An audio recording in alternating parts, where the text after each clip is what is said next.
One problem on your test was a confidence interval interpretation problem, and you were given two polls, one that indicated 49% voted for an incumbent and 47% voted for a challenger, for example. And again, there are several versions of every question, so if this wasn't your question, yours is just like it. You were told the margin of error was 3%, and the question is, can you predict who will win? If so, why? And if you can't, why not? And you had to explain using the concept of confidence interval in your answer. So we're going to make the interval for each of these candidates. So for the incumbent, the polling is at 49%, and the margin of error is 3%.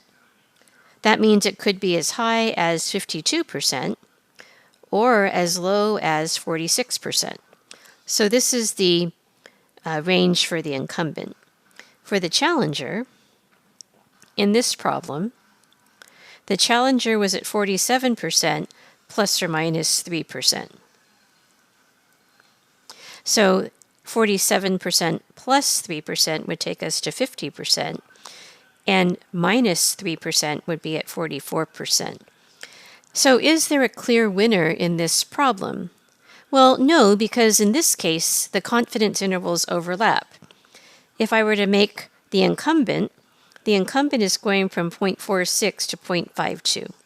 So this is the possibility for the range of the incumbent's votes. For the challenger is at 0.44 to 0.52. So, for example, if the incumbent was at 46% and the challenger was at 52%, then the challenger would win. But there are also cases where the incumbent wins. It's because these confidence intervals overlap. And since the confidence intervals overlap, and there are cases when the incumbent wins, there are cases when the challenger wins, this race is too close to call. Some of you had intervals that were like this, where the race was too close to call. A race that would not be too close to call would be one like this.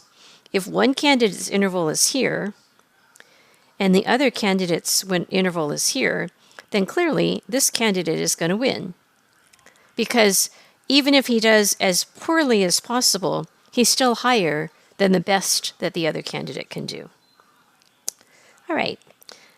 You also had a one population question on your exam that asked you to do a hypothesis test and also a confidence interval.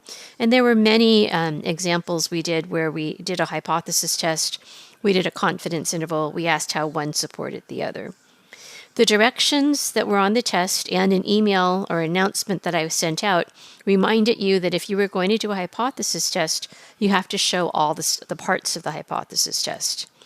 So in this problem, and again, yours was about ride sharing, or yours might have been about small businesses. There were a variety of questions, but there's one that's a one population hypothesis test and confidence interval. In this case, 36% have a ride sharing app, and we want to know if this area differs from that average. So the null hypothesis is that no, the proportion is the same as the national average, and the alternative is that the proportion is different, in other words, not equals. You have to show that the sample size, which is 200 times p, and 200 times 1 minus p, that you've checked that both of these values are larger than 10, so that you can apply the central limit theorem, in other words, find a test statistic and p-value.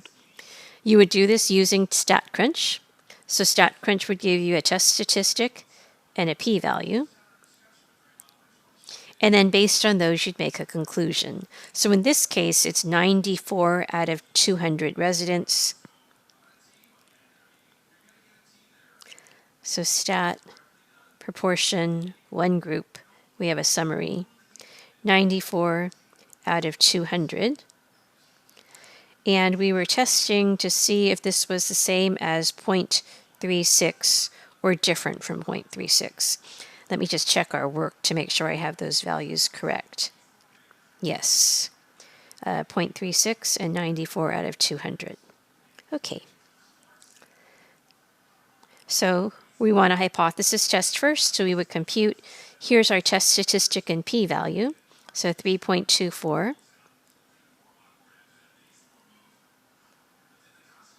And a p-value is very, very, very small. I don't remember exactly what it was, but it was small.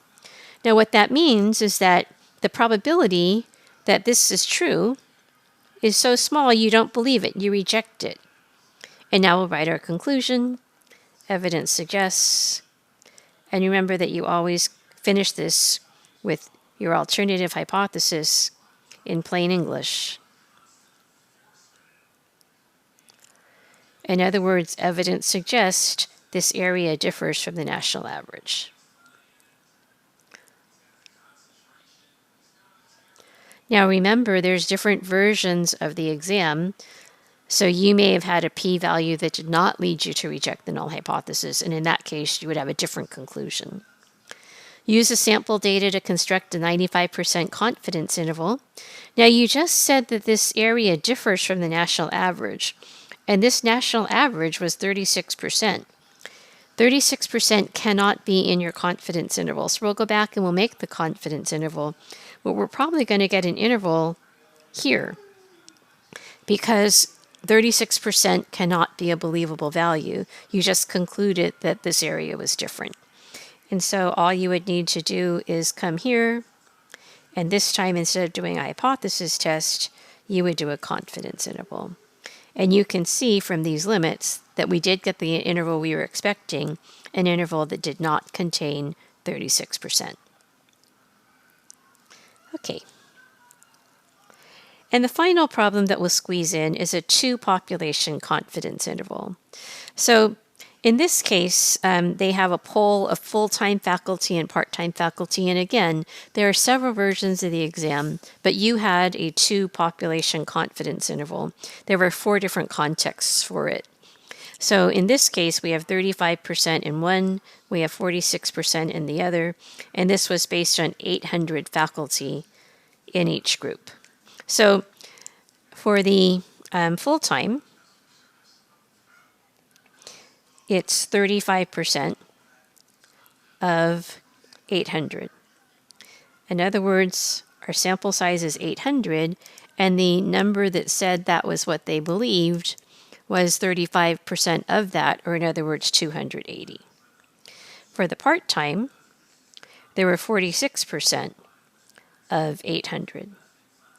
So that was 46% of 800. That was 368 people. And so what you would do is you would take this data and you would put it into StatCrunch and construct your interval.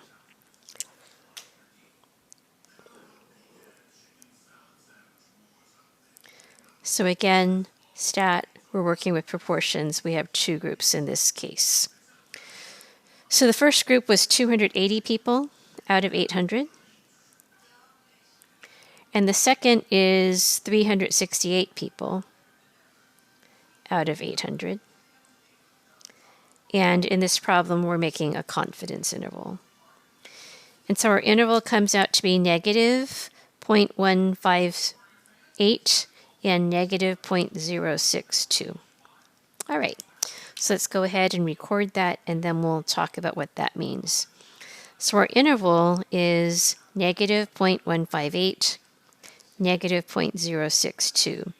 Now this is a 2-population confidence interval. So what you're creating is an interval for the possible answers you would get if you subtracted the 2 population proportions. Notice that they're both negative. That means 0 is not in the interval. That means these 2 numbers must be different. So is there a difference? In this case, yes. How do I know that? Because 0 is not contained in the interval. If they were the same, when I subtracted them, I would be able to get 0 for an answer. And we can see that 0 is not a possible answer. So the numbers have to be different. The next thing you were asked is how large is the difference? That's what these numbers tell us. The difference in the 2 proportions is somewhere between 6.2% and 15.8%. So the numbers tell you how large the difference is, and the position of 0 tells you that there is a difference. And the only time the position of 0 matters is when you're doing the difference of two population proportions.